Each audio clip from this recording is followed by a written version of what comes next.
So we're talking about rug pulls, which, as Zach was just alluding to before the break, is one of the greatest words to come out of the crypto lexicon. A rug pull refers to when someone just kind of pulls the floor out from underneath you, and all your tokens and all the money you put into a project miraculously disappear, and you never get to see them back. And something that happens in DeFi quite often, and we have some numbers this morning to kind of show that, right? So in 2021, we've seen that there's been about $7.7 billion in illicit revenue from tons of different kind of crypto scams out there, and 37% of that $7.7 billion value are from DeFi rug pulls. That's compared to about 1% in 2020. Zach, to me, that just shows DeFi is here now. If there's going to be rug pulls, if there's going to be illicit activity, it means that there's also some good activity going on, and people are using the protocols for their intended purpose. 37% is actually a pretty big number. That's a little higher than I would have thought. What's your kind of take on this new number from Chainalysis? Chainalysis is good at sort of digging in the data and providing reports that are of value to understanding the ecosystem. So shout out to Chainalysis for doing this. But yeah, I think you're right, Will. I think what this is a story of DeFi's growth, right? So DeFi exists on Ethereum and a couple other chains right now. And I think total, including all the chains, it's something like $165 billion of crypto are locked in these various decentralized finance protocols. So when you look at some of these numbers, it's good to sort of situate it in that bigger context. But yeah, rug pulls sort of speak to this social layer, right? They speak to the social layer of some of these technologies where sometimes bad actors can intervene, and honest investors, honest farmers in the DeFi lexicon are left out on their bums. So this is a good data analysis. This is something that we've definitely been watching kind of uptick, I think, over the course of the year as DeFi again attracts more usage. And this is a nice sort of meaty data set to look at because there's a lot of good interesting stuff there. I will toss this to Naomi. What are your thoughts about rug pulls? I think it goes back to what we were talking about at the start with the code and how secure it is.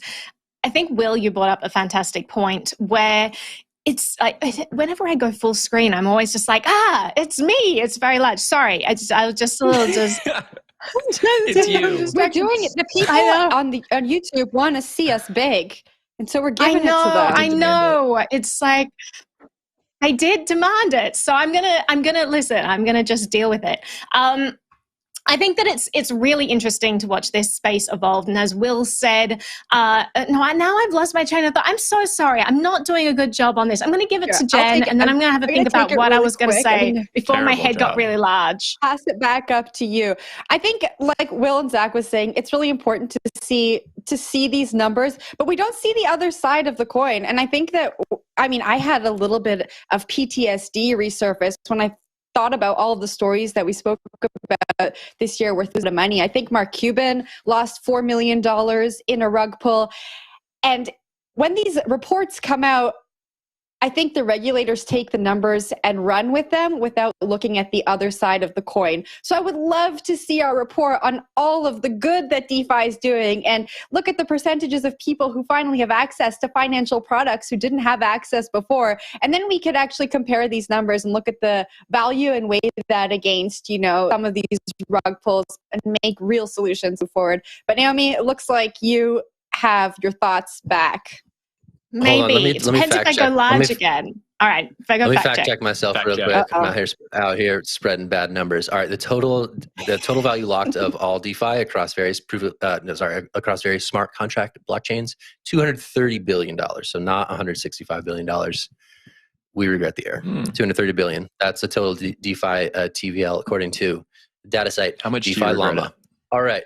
And it depends, like there's DeFi polls, there's like CoinGecko, like the numbers are a little flexible as well, keep in mind. Because it's kind of tough to yeah. Oh, thanks, Naomi. Thanks for picking me up. All right.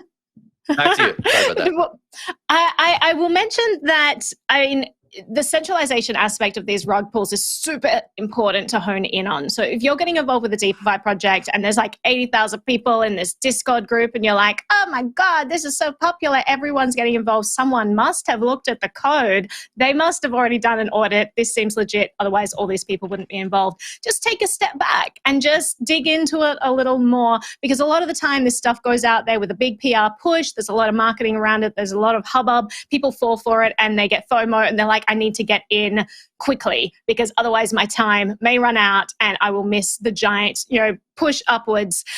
And a lot of the time you find out that these DeFi projects have some centralized, hard-coded address where funds are going to, and the liquidity pool is actually completely controllable and not decentralized at all by any sort of governance mechanism.